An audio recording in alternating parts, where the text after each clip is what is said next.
नमस्कार, आप सभी का स्वागत डीडी न्यूज पर। आपके साथ मैं हूं मुकुल शर्मा। इस वक्त की बड़ी और अहम खबरें आपके साथ करेंगे साझा, लेकिन सबसे पहले नजर डालते हैं हेडलाइंस पर। केंद्रीय गृह मंत्री अमित शाह महाराष्ट्र के 2 दिवसीय दौरे पर। रायगढ़ किले में आयोजित कार्यक्रम में छत्रपति शिवाजी महाराज को देंगे श्रद्धांजलि।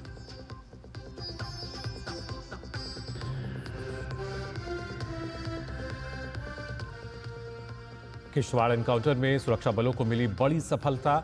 2 पाकिस्तानी समेत 3 आतंकवादियों को किया ढेर। अखनूर में पाकिस्तान ने तोड़ा सीजफायर। सेना का एक जवान शहीद।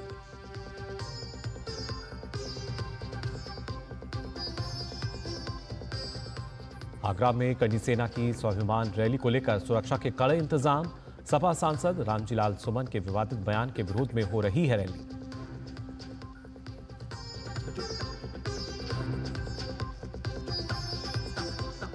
आईपीएल में आज 2 मुकाबले। लखनऊ में गुजरात टाइटंस का सामना लखनऊ सुपर जायंट्स से।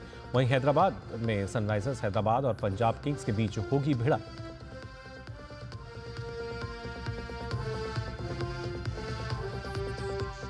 और देश भर में हर्षोल्लास के साथ मनाया जा रहा है भगवान हनुमान का जन्मोत्सव। मंदिरों में लगा भक्तों का तांता। प्रधानमंत्री नरेंद्र मोदी ने देशवासियों को दी शुभकामनाएं।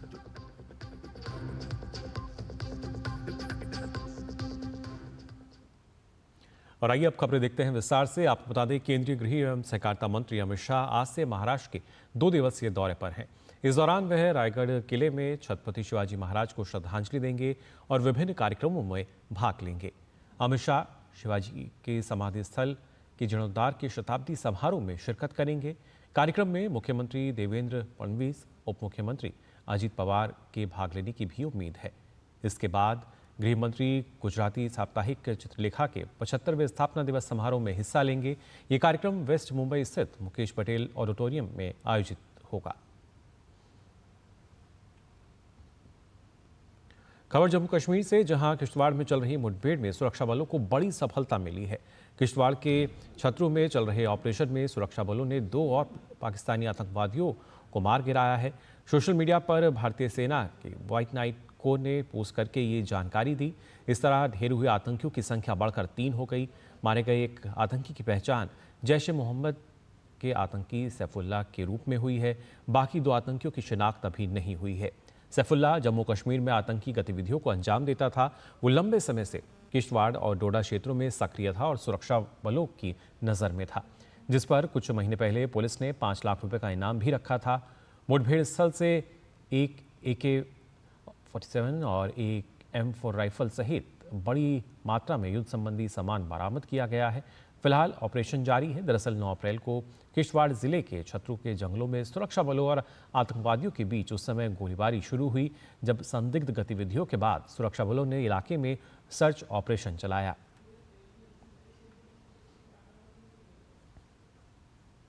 वहीं जम्मू कश्मीर के अखनूर स्थित केरी बाटल इलाके में शुक्रवार रात सीमा पार से पाकिस्तान रेंजर्स ने सीज फायर का उल्लंघन किया। गोलीबारी में सेना के एक जवान का बलिदान हुआ। बताया जा रहा है कि आतंकियों को घुसपैठ करवाने के उद्देश्य से सीमा पार से गोलीबारी की गई, जिसका भारतीय सेना ने मुंहतोड़ जवाब दिया। सेना ने जानकारी दी है कि अखनूर सेक्टर में LOC पर आतंकवादियों के साथ मुठभेड़ में सेना के एक जूनियर कमीशन अधिकारी का बलिदान हुआ। व्हाइट नाइट कॉर्प्स ने सोशल मीडिया हैंडल X पर एक पोस्ट में ये जानकारी साझा की।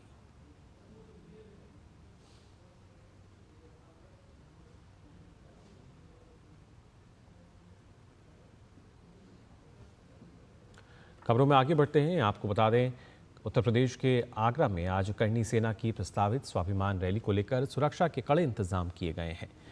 राणा सांगा जयंती पर आयोजित यह जनसभा एतमादपुर क्षेत्र के गढ़ी रामी गांव में हो रही है।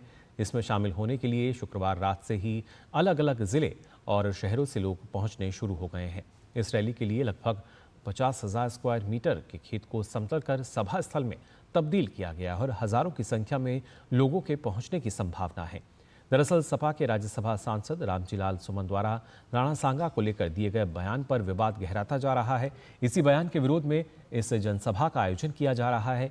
पुलिस किसी भी प्रकार की हिंसा को रोकने के लिए कमर कस चुकी है। पुलिस सोशल मीडिया पर नजर रख रही है और अब तक करीब 1300 लोगों को नोटिस जारी किए जा चुके हैं।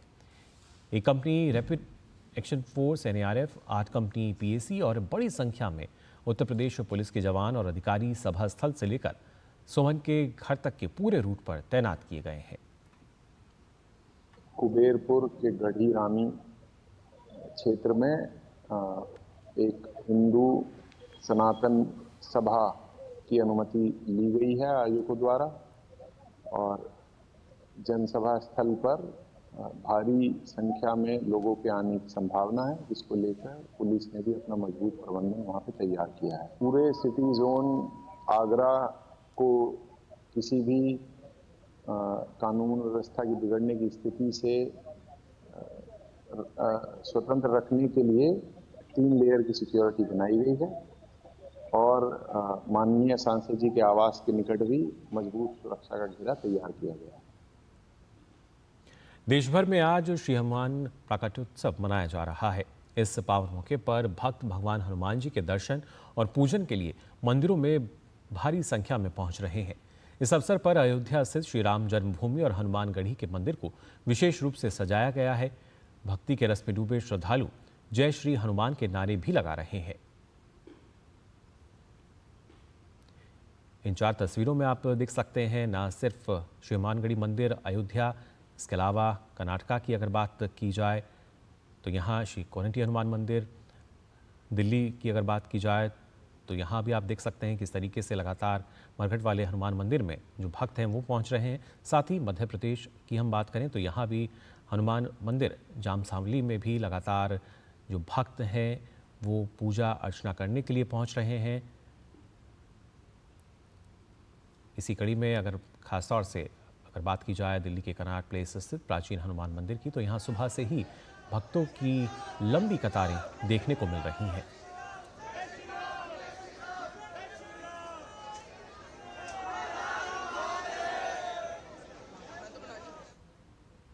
प्रधानमंत्री नरेंद्र मोदी ने देशवासियों को श्री हनुमान जन्मोत्सव की बधाई दी है।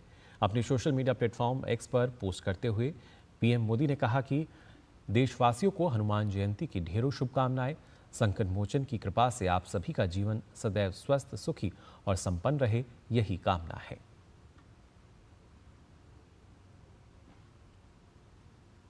गृह मंत्री अमित शाह ने श्री हनुमान जन्मोत्सव की बधाई दी। अपने सोशल मीडिया प्लेटफॉर्म X पर पोस्ट कर उन्होंने कहा कि समस्त देशवासियों को हनुमान जन्मोत्सव की हार्दिक शुभकामनाएं। संकट मोचन भगवान बजरंगबली सभी के कष्टों को दूर कर बल, बुद्धि, विवेक और दीर्घायु प्रदान करें।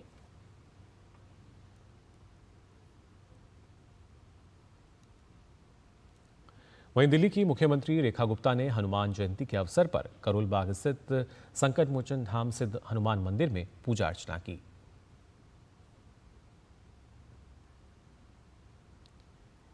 करोल बाग स्थित हनुमान मंदिर और इस हनुमान मंदिर में सिद्धधाम हनुमान मंदिर जो है यहाँ पहुंची दिल्ली की मुख्यमंत्री रेखा गुप्ता और इस दौरान वहां पूजा अर्चना करती हुई नजर आई। तस्वीरों में भी आप देख सकते हैं।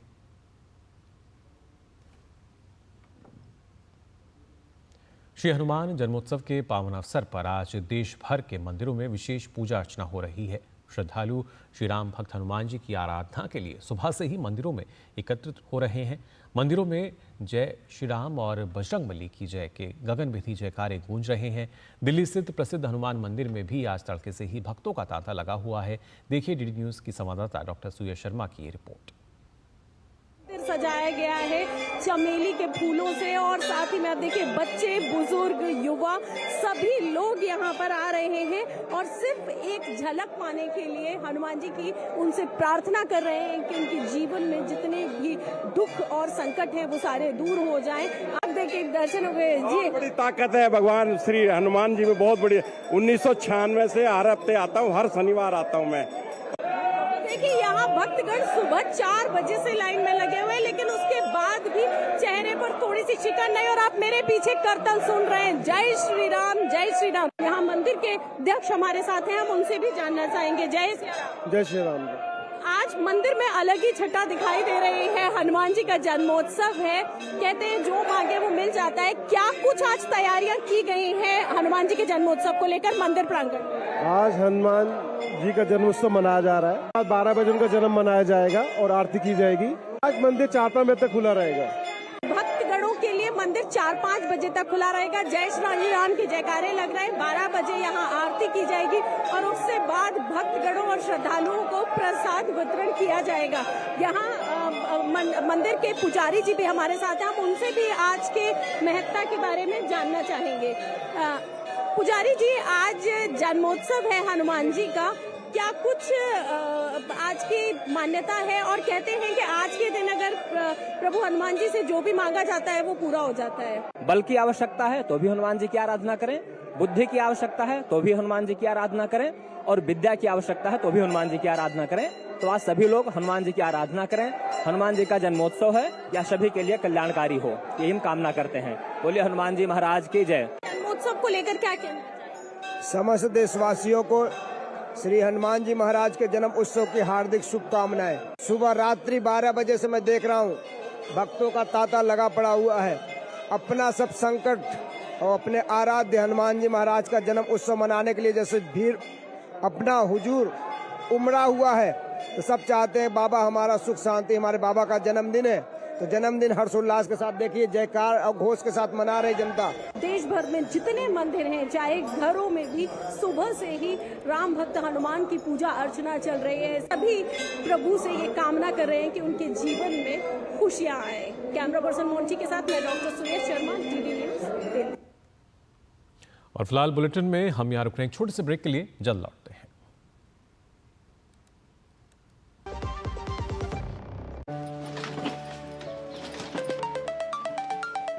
हेलो, आपका बैलेंस कम पड़ रहा है मैडम, चेक बाउंस होएगा। हेलो हेलो मैडम, आपका लोन जो हाँ है हाँ वो... पता है, रिजेक्ट हो गया ना फिर से। नहीं मैडम, आपका मुद्रा लोन अप्रूव्ड हो चुका है बिना गारंटी के। हाँ जी, आपके बैंक ने मुझ पर विश्वास किया, थैंक यू। विश्वास मोदी जी को आप पर है मैडम। एक्सेस टू क्रेडिट कैसे बढ़ा, इसका एक उदाहरण मुद्रा योजना है। पिछले 10 साल में छोटे उद्यमियों को 52 करोड़ से भी अधिक मुद्रा लोन्स मिले हैं और उनमें से 70% उद्यमी महिलाएं हैं। प्रधानमंत्री मुद्रा योजना के 10 साल, स्वावलंबन और उद्यमिता के 10 साल। मेरी पसंद, मेरी पसंद, मेरी पसंद, मेरी पसंद, हमारी पसंद, हम सबकी पसंद। मजबूत देश का मजबूत सरिया हो गया स्टील। ब्रेक के बाद आप सभी का एक बार फिर स्वागत DD न्यूज पर। आइए खबरों में आगे बढ़ते हैं। महाराष्ट्र में मीडिया और मनोरंजन क्षेत्र के लिए एक विश्व स्तरीय प्रीमियम संस्थान भारतीय रचनात्मक प्रौद्योगिकी संस्थान यानी IICT की स्थापना की जाएगी। इसके लिए महाराष्ट्र सरकार ने सूचना एवं प्रसारण मंत्रालय के साथ समझौता ज्ञापन पर हस्ताक्षर किया है। प्रौद्योगिकी और प्रबंधन के लिए IIT और IIM की तर्ज पर IICT की स्थापना की जाएगी। सूचना एवं प्रसारण मंत्री अश्विनी वैष्णव और महाराष्ट्र के मुख्यमंत्री देवेंद्र फडणवीस की मौजूदगी में इस समझौता ज्ञापन पर हस्ताक्षर किए गए। अश्विनी वैष्णव ने एक्स हैंडल पर समझौता ज्ञापन का वीडियो शेयर कर ये जानकारी दी।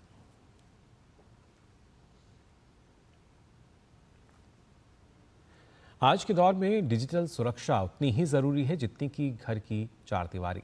लेकिन क्या आपने कभी सोचा है कि सुरक्षा के लिए लगाए गए कैमरों को ही यदि कोई हैक कर ले तो फिरौती की मांग, डेटा चोरी और आपके निजी पलों का दुरुपयोग, ये सब भी हो सकता है और हो भी रहा है। कैसे रहें सतर्क, कैसे रखें अपने आप को इन हैकर्स से सेफ? कैमरास तो it's a part of life.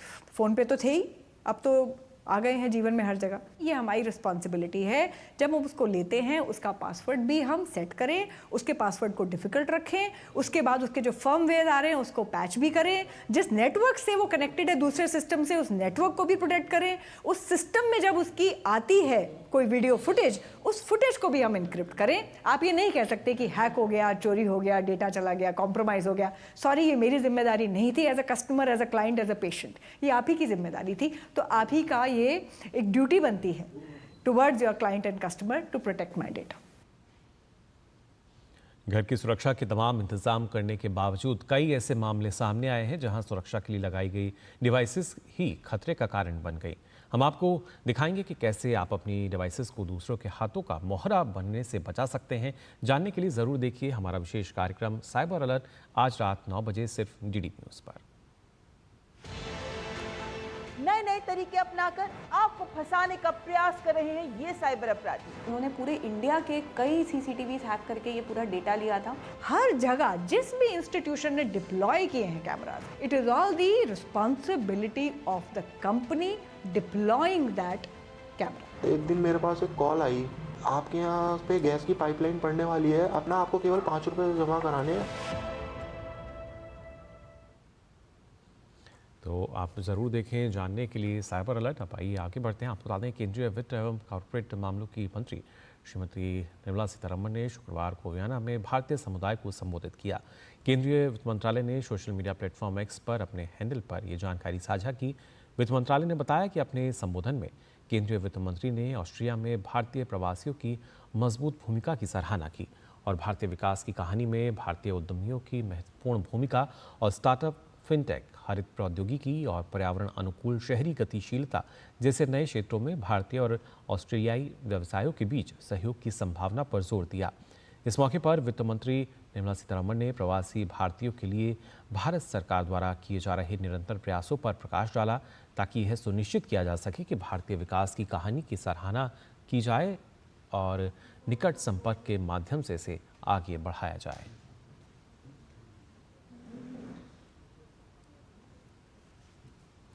और खबर झारखंड से, जहां भ्रष्टाचार और घोटाले की हर रोज नई नई परतें खुल रही हैं। ताज़ा मामला पेयजल एवं स्वच्छता विभाग से जुड़ा है, जिसमें अंतर्विभागीय जांच कमेटी ने बड़े पैमाने पर गड़बड़ियां पकड़ी हैं। कहा जा रहा है कि घोटाले में इंजीनियर से लेकर कोषागार के अधिकारी और कर्मचारी भी शामिल हैं। झारखंड में भ्रष्टाचार और घोटाले का दीमक तंत्र को लगातार खोखला कर रहा है। ताजा मामला पेयजल एवं स्वच्छता विभाग से जुड़ा है, जिसमें पिछले 5 वर्षों में 160 करोड़ रुपए की लागत से किए गए कार्यों में भारी वित्तीय अनियमितताओं का खुलासा हुआ है। इस अंतर विभागीय खुलासे के बाद भाजपा एक बार फिर सरकार पर हमलावर है। झारखंड में लगातार भ्रष्टाचार की परतें खुल रही है। नया मामला पेयजल एवं स्वच्छता विभाग से जुड़ा है। विभाग में वर्ष 2019 से 2024 तक बड़े पैमाने पर वित्तीय अनियमितता और फर्जी निकासी का मामला प्रकाश में आया है। इस खुलासे के बाद भाजपा राज्य की हेमंत सरकार पर हमलावर है। भाजपा के वरिष्ठ नेता अमर कुमार बावरी ने आरोप लगाया है कि झारखंड की हेमंत सरकार भ्रष्टाचारियों को संरक्षण दे रही है। चारा घोटाला जैसा एक बड़ा घोटाला झारखंड के इस धरती पर हेमंत जी की सरकार के में हुआ है और इसकी जांच होनी चाहिए। गरीबों तक जो जल पहुंचना था वो जल नहीं पहुंच करके वो भ्रष्टाचार के भेंट चढ़ गया। इस वित्तीय अनियमितता का खुलासा दरअसल वित्त विभाग की ओर से गठित अंतर विभागीय जांच कमेटी ने किया है। कांग्रेस के प्रदेश प्रवक्ता राकेश सिन्हा ने कहा है कि भ्रष्टाचार के खिलाफ सरकार की जीरो टॉलरेंस की नीति है एवं कोई भी दोषी इस मामले में बख्शे नहीं जाएंगे। अगर भ्रष्टाचार हुए हैं, व्यक्ति अगर दोषी है तो उस पर कार्रवाई भी होगी। और हमें लगता है कि जो जानकारी हमें प्राप्त है, 2 इंजीनियरों को इस पे सस्पेंड भी कर दिया गया है। इसका यह मतलब है कि सरकार कहीं से भी किसी भी सूरत में भ्रष्टाचार बर्दाश्त नहीं करेगी। दरअसल पेयजल स्वच्छता विभाग के स्वर्ण रेखा शीर्ष कार्य प्रमंडल में साल 2019 से यह फर्जी निकासी का मामला चल रहा है। झारखंड के 5 कोषागारों की भूमिका भी संदेह के घेरे में है। ऐसे में इसकी व्यापकता समझी जा सकती है। इससे पहले भी झारखंड में तंत्र पर सवाल उठते रहे हैं और कई विभागों में घोटालों का पर्दाफाश हुआ है।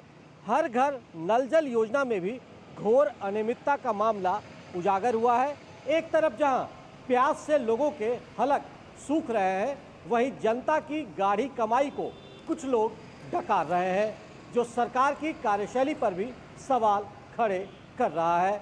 डीडी न्यूज के लिए रांची से विकास के साथ मैं Diwakar Kumar.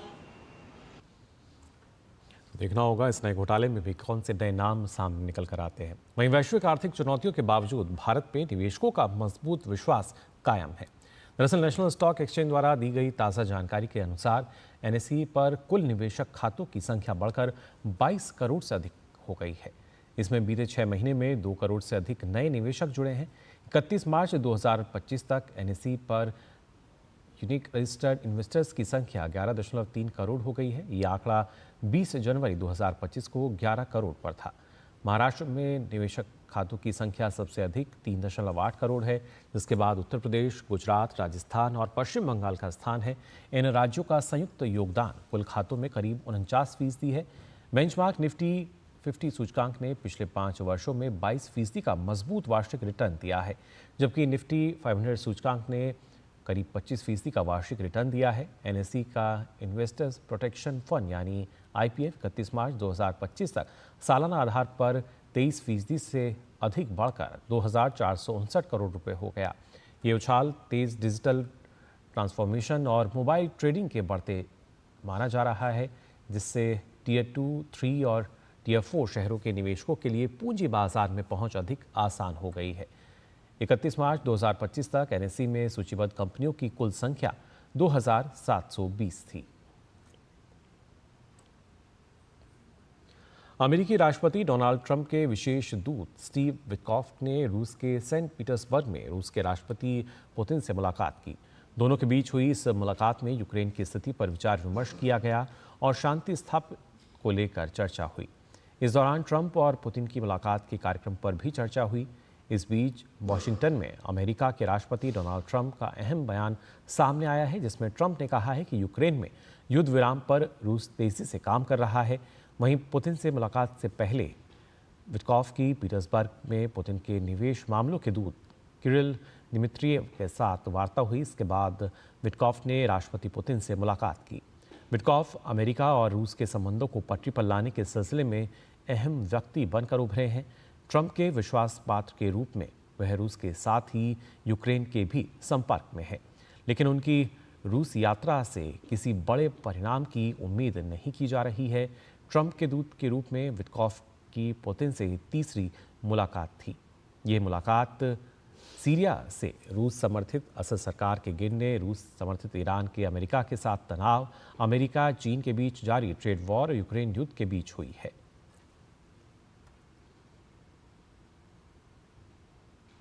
Indian premiere league में आज होने वाले पहले मुकाबले में लखनऊ में गुजरात टाइटंस का सामना लखनऊ सुपर जायंट से होगा। लगातार 4 मैच जीतने वाली गुजरात की टीम को रोकना लखनऊ के लिए आसान नहीं रहने वाला, लेकिन एलएसजी के लिए अच्छी बात यह है कि इस टीम ने 2 लगातार मुकाबले जीते हैं।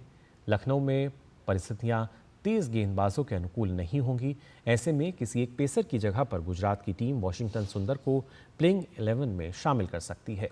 गुजरात की टीम फिलहाल अंक तालिका में शीर्ष पर है, वहीं लखनऊ की टीम 6ठे स्थान पर है।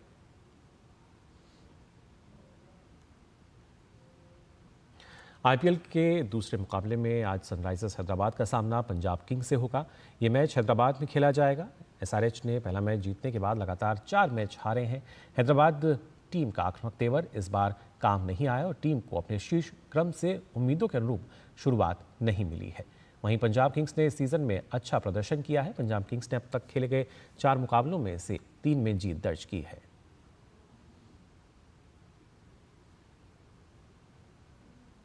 भारतीय कुश्ती संघ के दोबारा अस्तित्व में आने की खुशी सबसे ज्यादा युवा पहलवानों में देखी जा रही है। कुश्ती के जानकार मान रहे हैं कि भारतीय कुश्ती का कठिन समय बीत चुका है और अब नए सिरे से तमाम तैयारियों को लेकर जो कदम उठाए जाएंगे उसके बेहतर नतीजे आने वाले दिनों में दिखाई देंगे। देखिए हमारे संवाददाता गौरव कुमार की खास रिपोर्ट। भारतीय कुश्ती अपने पुराने रसूख पर लौटने की राह पर है। इस कड़ी में हाल ही में जॉर्डन में संपन्न हुई सीनियर एशियन रेसलिंग चैंपियनशिप का उदाहरण दिया जा सकता है, जहां भारतीय दल ने 10 पदक हासिल किए। इस बार भले ही स्वर्ण पदक से भारतीय दल दूर रह गया हो, लेकिन जिन परिस्थितियों के बीच ये पदक आए वो परिस्थितियां आम रहीं। हालांकि अच्छी बात यह है कि अब धीरे धीरे कुश्ती से जुड़ी गतिविधियां जोर पकड़ती जा रही हैं। ओलंपियन और विश्व चैंपियनशिप में पदक जीतने वाले दीपक पूनिया के मुताबिक भारतीय कुश्ती में जो गैप आया था वो कुश्ती संघ के दोबारा बहाल होने से दूर हो रहा है और इसके अच्छे नतीजे आगे आने वाले दिनों में नजर आएंगे।